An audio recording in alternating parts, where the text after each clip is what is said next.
Professor Vexhigh's crystalline form caught the morning light streaming through the observation deck, casting prismatic shadows across her combat theory classroom. The Kepler Military Academy prided itself on precision.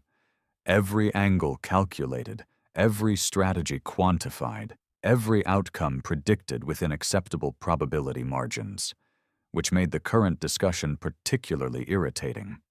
"The mathematical impossibility," she announced, her voice resonating through the silicon-based vocal cords that made every word sound like wind chimes in a hurricane, "remains absolute.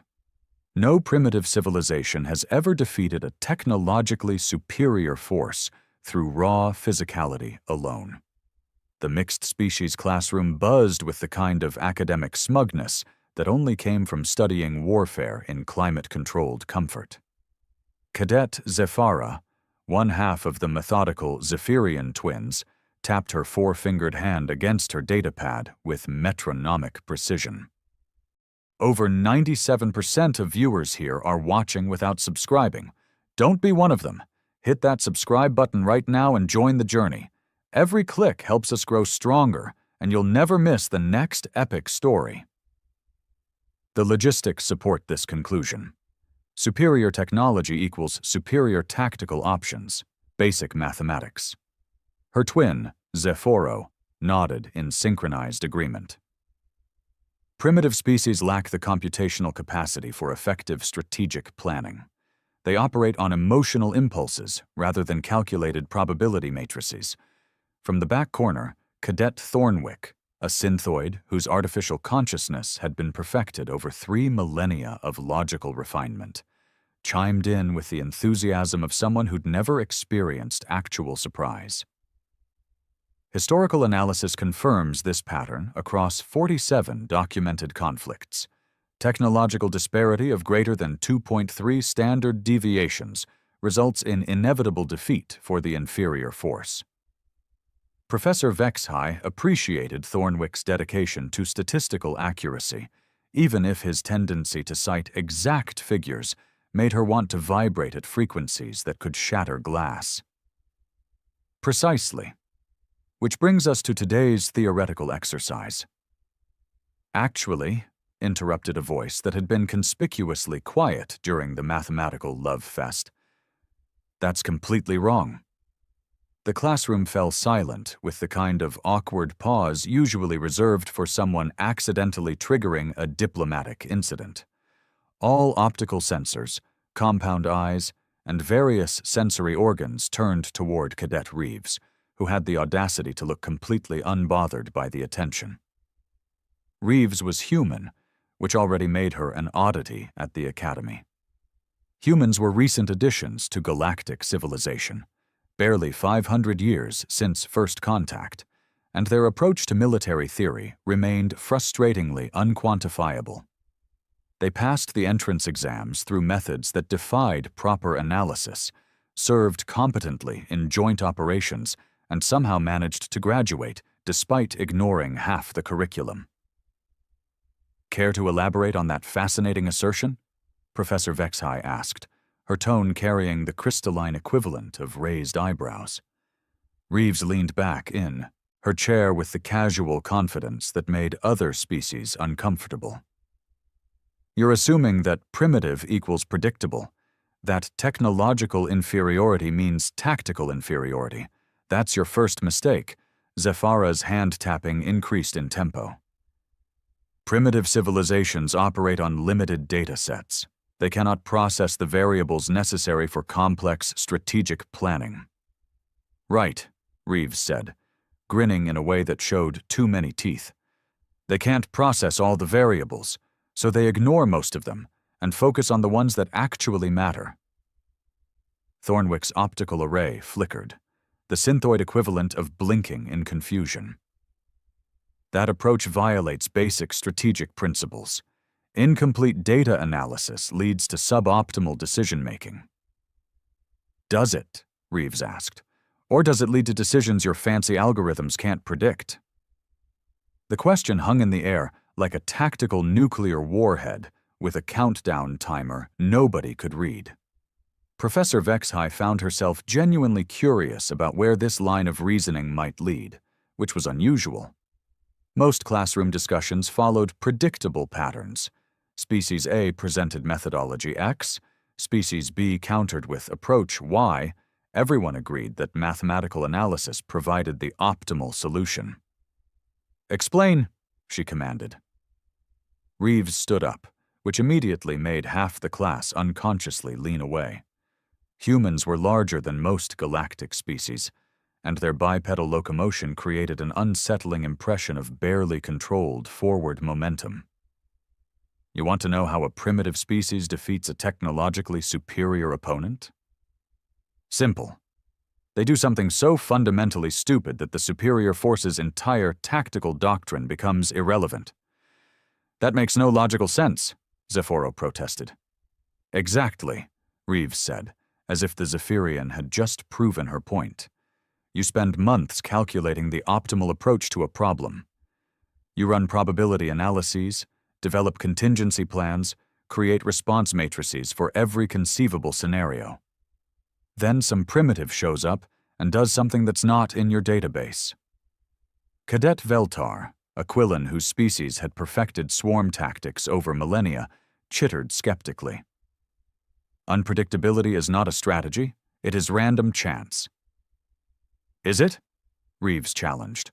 "Or is it a different kind of intelligence?" "You think in algorithms, input, processing, output. But what happens when your opponent thinks in chaos? When they can adapt faster than your systems can analyze?" Professor Vexhai felt a familiar crystalline headache building behind her optical processors.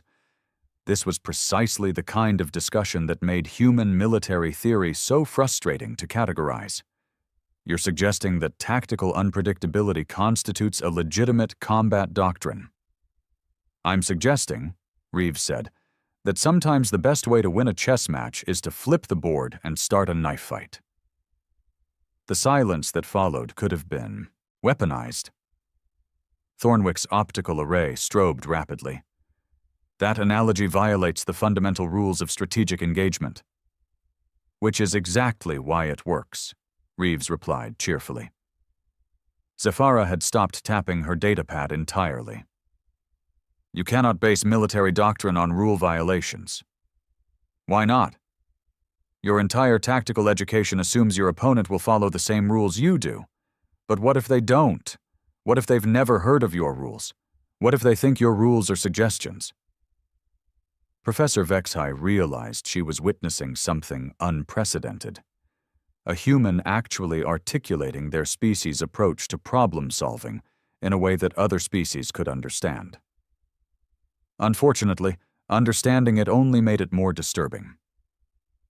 "This is theoretical nonsense," Veltar declared, her chittering becoming more agitated. "Combat effectiveness requires disciplined application of proven methodologies." "Does it?" Reeves asked. "Because from where I'm sitting, disciplined application of proven methodologies sounds like a really complicated way of saying predictable." The word hung in the air like an accusation. Around the classroom, various species suddenly found themselves reconsidering assumptions they'd held for millennia. Professor Vexhai made a decision that she would later classify as either brilliant or catastrophically stupid. "Very well, Cadet Reeves. You've presented an interesting theoretical framework. Shall we test it?" Reeves's grin widened. "Thought you'd never ask." "Combat lab. 1 hour.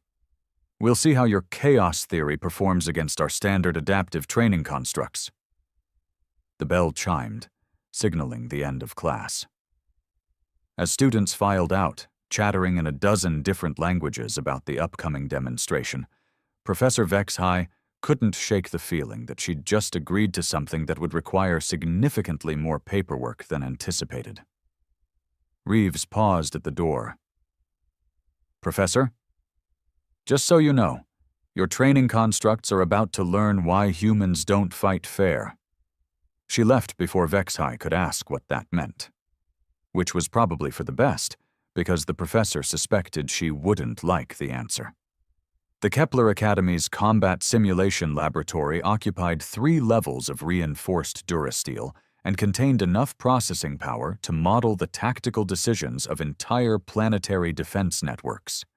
Its crown jewel was the adaptive training construct, a biomechanical marvel that could simulate combat scenarios for any known species while learning and evolving its responses in real time.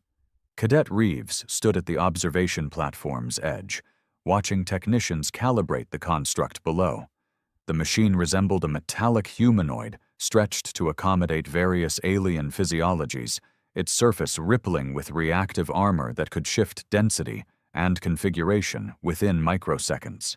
Sensor arrays dotted its frame like technological acne, each one capable of tracking movement patterns that would escape most organic perception. Impressive, isn't it?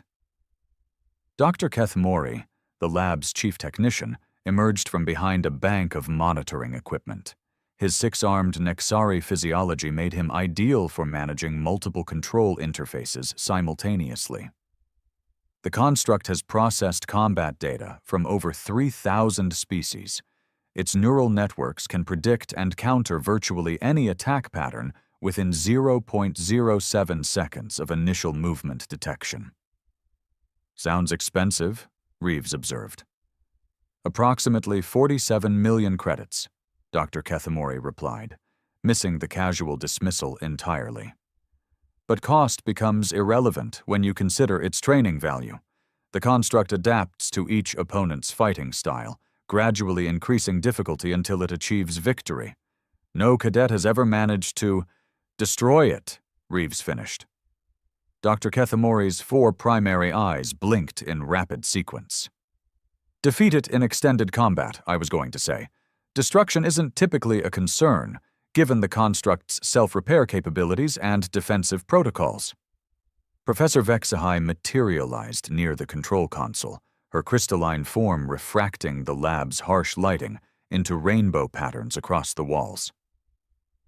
The rest of Combat Theory Section 7 filed in behind her, their earlier academic confidence replaced by the kind of nervous energy that preceded potentially entertaining disasters. Standard testing protocols, she announced. Each species demonstrates their traditional combat methodology against the construct. We'll establish baseline performance metrics before. She paused, her optical sensors focusing on Reeves. Before we explore alternative approaches? Zephyra stepped forward first, because Zephyrians approached everything with the methodical precision of a clockwork universe. Her twin remained in the observation area, datapad ready to record performance statistics. The construct activated with a low harmonic hum, its sensor arrays sweeping the combat arena. Zephyra entered the designated starting position and assumed the classical Zephyrian combat stance. Balanced, efficient, optimized for their species' superior reflexes and mathematical processing speed. The engagement began like a deadly ballet choreographed by computer algorithms. Zephyra moved with fluid precision, each strike calculated for maximum effectiveness while minimizing energy expenditure. The construct responded with perfectly timed counters, gradually adapting to her rhythm and increasing its offensive pressure. Beautiful technique, Professor Vexhai murmured, watching the dance of calculated violence below. Notice how the construct learns her preference for low-angle attacks. It's adjusting its defensive posture accordingly. The match concluded exactly as expected. Zephyra performed admirably for 12 minutes and 37 seconds before the construct's adaptive algorithms overcame her strategic approach. She yielded, gracefully, having achieved a respectable performance rating that would enhance her final grades. Thornwick volunteered next, approaching the arena with the mechanical confidence of artificial consciousness. His fighting style resembled an engineering diagram come to life. Every movement optimized through millennia of synthoid combat evolution, every technique refined by collective processing power that spanned entire star systems. The construct adapted more quickly this time, its neural networks recognizing synthoid combat patterns from previous encounters with Thornwick's artificial kin. Still, the match lasted 14 minutes and 12 seconds, setting a new section record. Excellent adaptive response time, Dr. Kethmori noted, monitoring the construct's performance data. Its learning algorithms are functioning within optimal parameters. Veltar's demonstration proved equally predictable.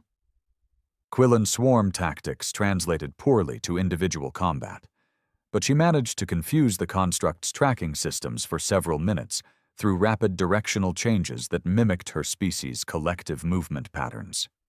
Each successive demonstration followed the same pattern: competent execution of established doctrine, gradual adaptation by the construct, eventual defeat within acceptable parameters.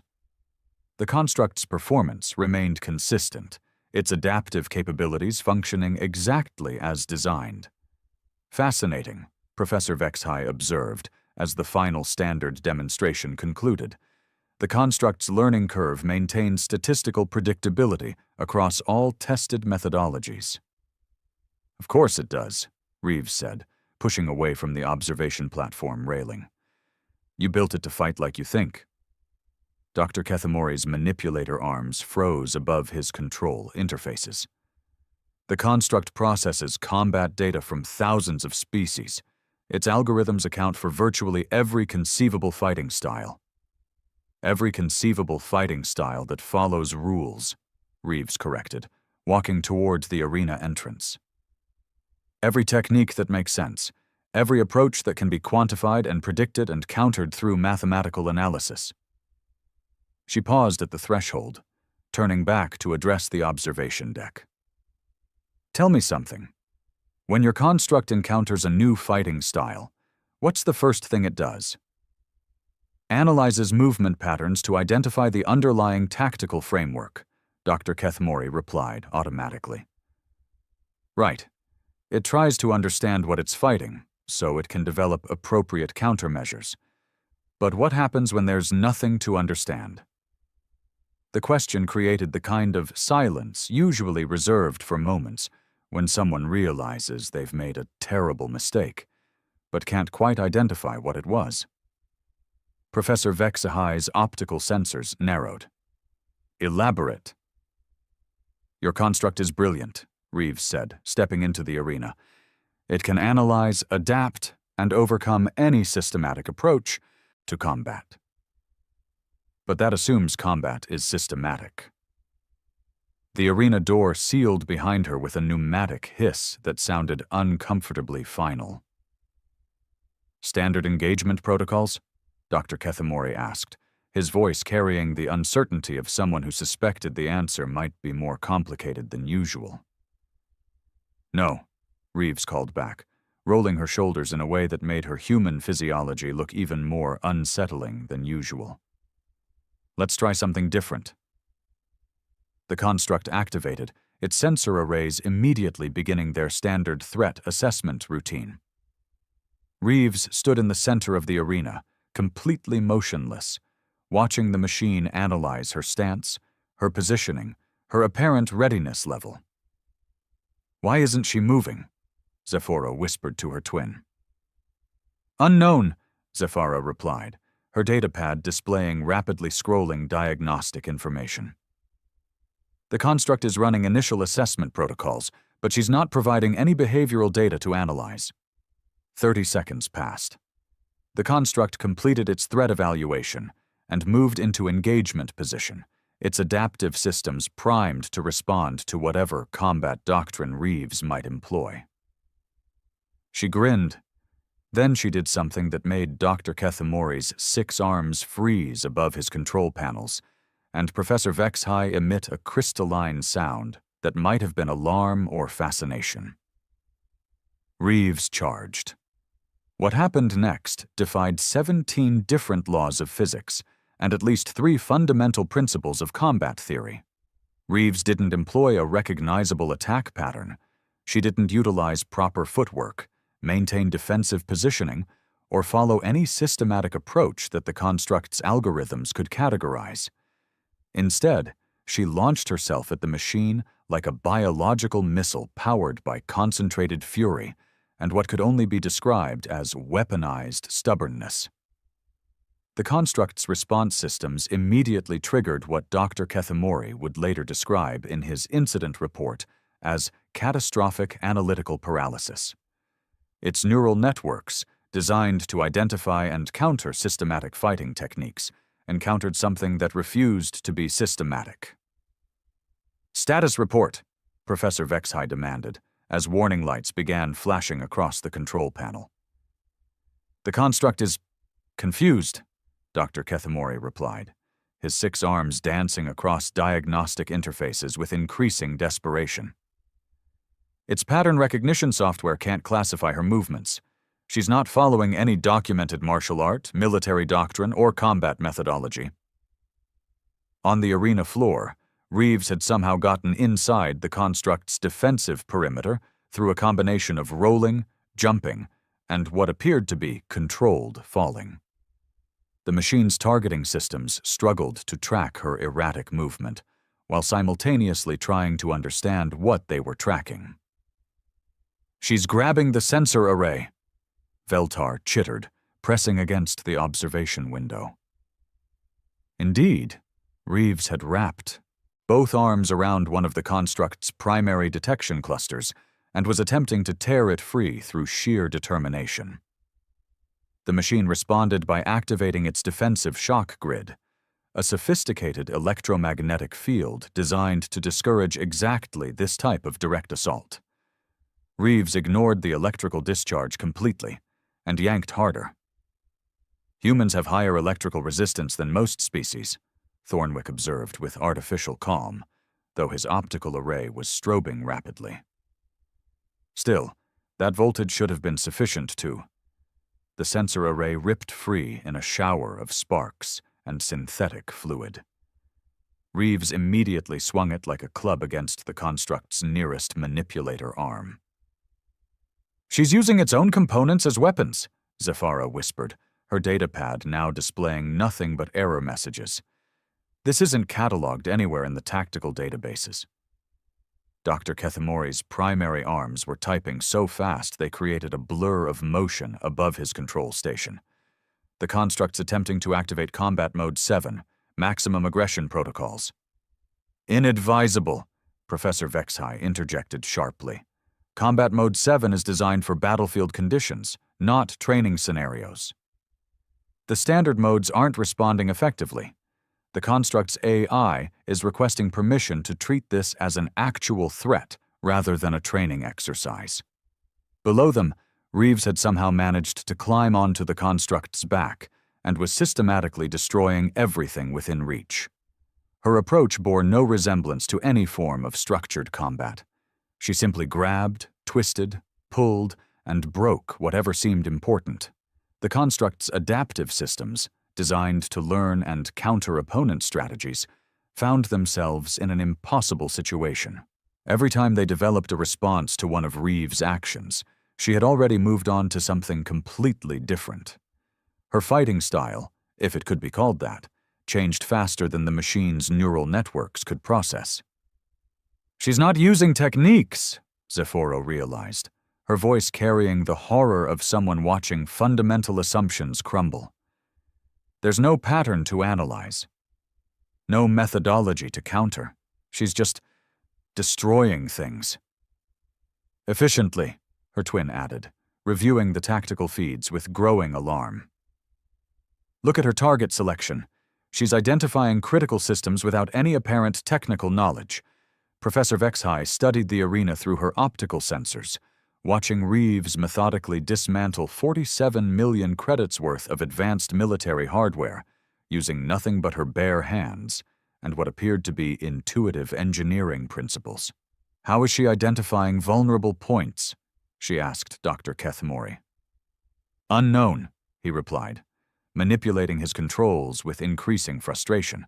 "The construct's blueprints are classified." "She shouldn't have access to structural weakness data." "She doesn't need blueprints," Thornwick said slowly, his artificial consciousness processing implications that his programming wasn't quite equipped to handle. She's applying stress to random points until something breaks, then exploiting the failure. That's not a combat technique, Veltar protested. That's vandalism. Effective vandalism, Professor Vexhai corrected, watching Reeves tear free another critical component. The construct was beginning to move with noticeable mechanical difficulties, its smooth coordination degrading into jerky, uncertain motions. The machine's AI made what would later be classified as a tactical error born of desperation. It activated its emergency protocols and attempted to physically remove Reeves through direct force, essentially trying to grab her and throw her away from its vulnerable systems. This proved to be a mistake. Reeves allowed herself to be caught, then immediately began attacking the construct's manipulator arms from the inside of its grip. The machine found itself holding a human who was systematically dismantling its grasping mechanisms while being held by them. The construct is experiencing recursive system failures, Dr. Kethmori reported, his voice carrying the numb shock of someone watching their life's work being demolished by an individual who appeared to be making up new rules of physics as she went along. Its AI is requesting emergency shutdown. Denied, Professor Vexhai said sharply. I want to see how this resolves. Professor, the construct isn't designed to handle opponents who ignore fundamental tactical principles. Its neural networks are overheating trying to process combat data that doesn't correspond to any known framework.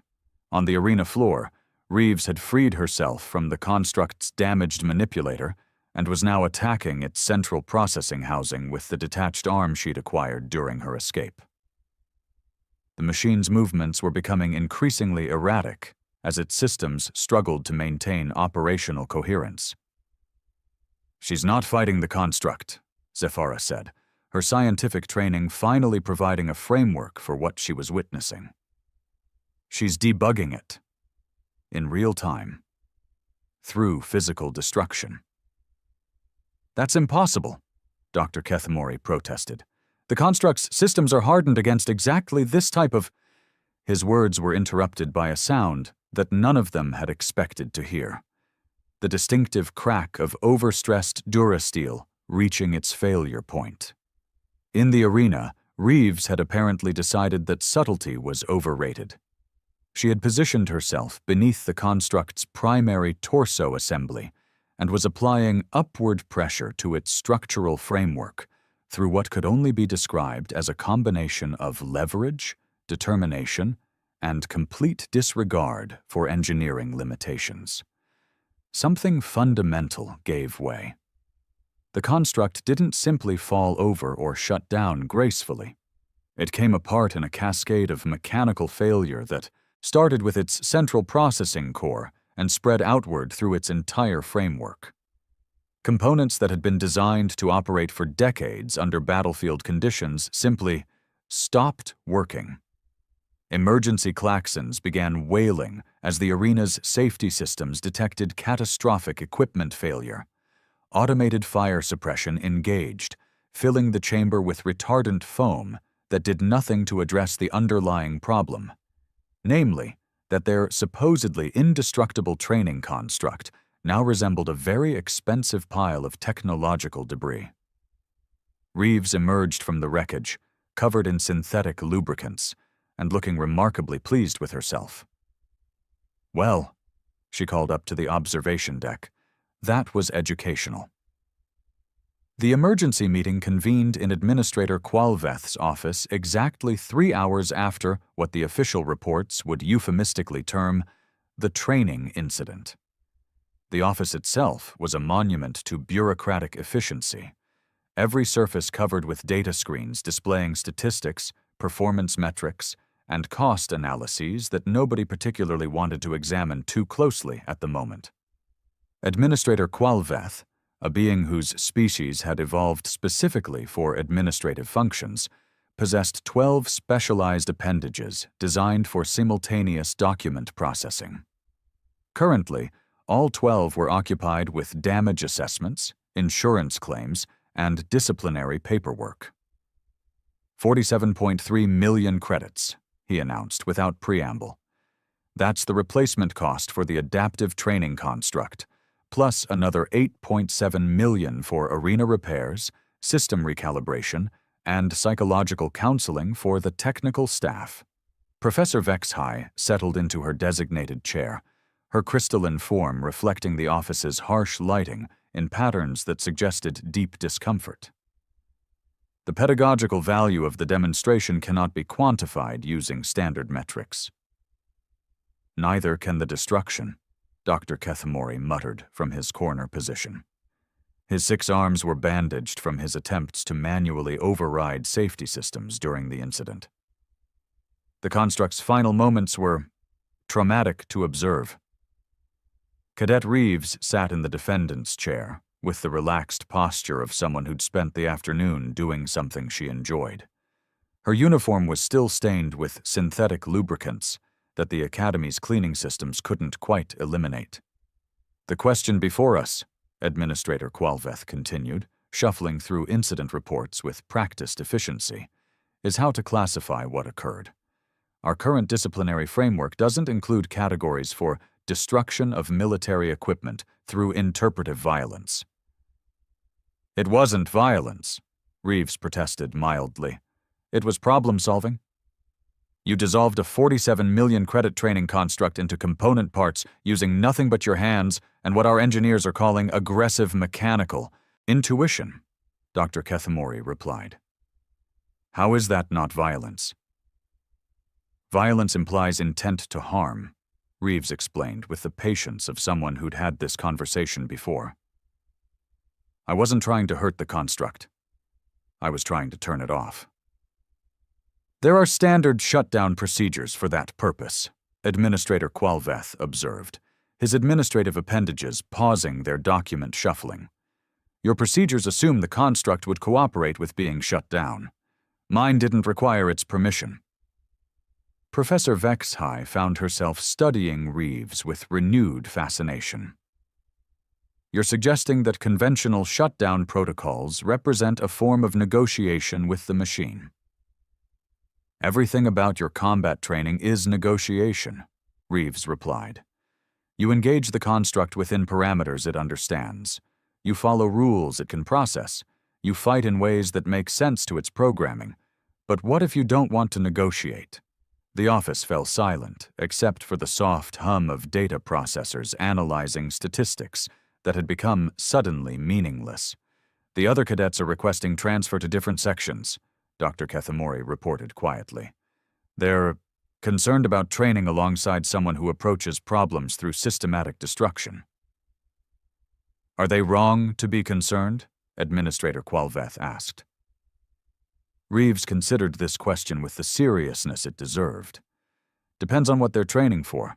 If they want to fight opponents who follow the same rules they do, then sure, I'm probably not the best study partner. But if they might encounter enemies who don't care about their tactical theories. She shrugged. Well, now they know what that looks like. Professor Vexhai accessed her personal files, retrieving data that had been puzzling her since first contact with human civilization. Your species' military history contains numerous examples of technologically inferior forces defeating superior opponents. We've always attributed this to luck, terrain advantages, or statistical anomalies. Or, Reeves suggested, we just approach problems differently than you do. How so? You start with what should work, then figure out how to make it happen. We start with what we want to happen, then figure out how to make it work. The distinction sounded trivial until one considered its implications across centuries of human military doctrine. Administrator Qualveth found himself reviewing battle analyses that suddenly made uncomfortable sense. The Academy's curriculum assumes that effective combat requires systematic understanding of tactical principles, he said slowly. Does it? Reeves asked. Or does effective combat just require stopping the other guy before he stops you? Dr. Kethamori's manipulator arms twitched involuntarily. That's an extremely primitive approach to warfare. Is it primitive, or is it fundamental? Professor Vexhai mused.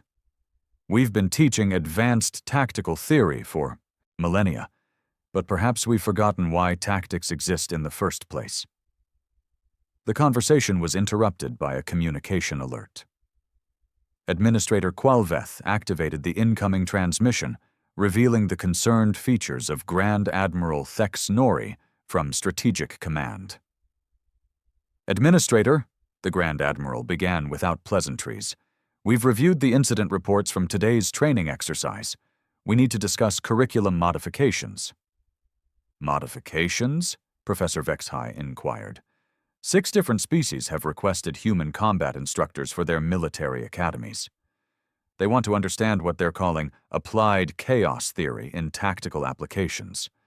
The Grand Admiral's expression suggested he found this terminology personally offensive. Meanwhile, the Zephyrian High Command is demanding restrictions on human military academy enrollment, claiming their approach to problem-solving constitutes unfair tactical advantages. Administrator Qualveth's 12 appendages froze simultaneously. Are we talking about official policy changes? We're talking about a complete reevaluation of how we teach warfare, Grand Admiral Thex Nori replied. The humans have demonstrated something we hadn't considered, that sometimes the most sophisticated defense against advanced tactics is to ignore them entirely. Reeves looked pleased.